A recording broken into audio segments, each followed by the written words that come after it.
Hi, welcome to my YouTube channel. ఈరోజైతే నేను అందరూ పిల్లలకి జ్ఞాపక శక్తి తక్కువ ఉందనుకుంటుంటారు కదా. మరి అలాంటప్పుడు మనం జ్ఞాపక శక్తి పెంచుకోవాలంటే ఏం తినాలో చూసేద్దామా. బెండకాయ చట్నీ అయితే చేస్తున్నాను. లేత బెండకాయలు తీసుకొని ఇలా కట్ చేసుకోవాలి.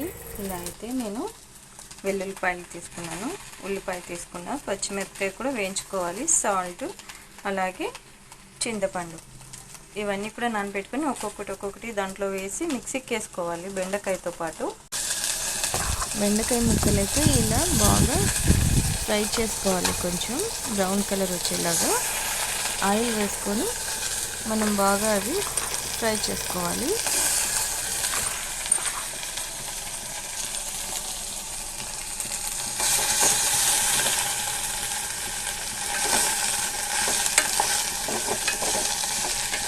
ఇలా అయితే కొంచెం బ్రౌన్ కలర్లో వచ్చేసింది. ఇప్పుడు దీన్ని మిక్సీకి వేసుకుంటాను అనమాట.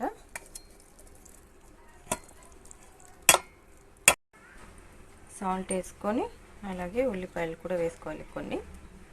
కొంచెం మాత్రం మరిగి తర్వాత వేస్తాను పైన చట్నీలో. మనం చట్నీ అయితే తయారైపోయిందండి. చూసారా ఎలా ఉందో. అప్పుడప్పుడు మనం వెజ్ తింటూ ఉంటే కూడా బాగుంటుంది. ఎప్పుడు నాన్ వెజ్ తినకూడదు.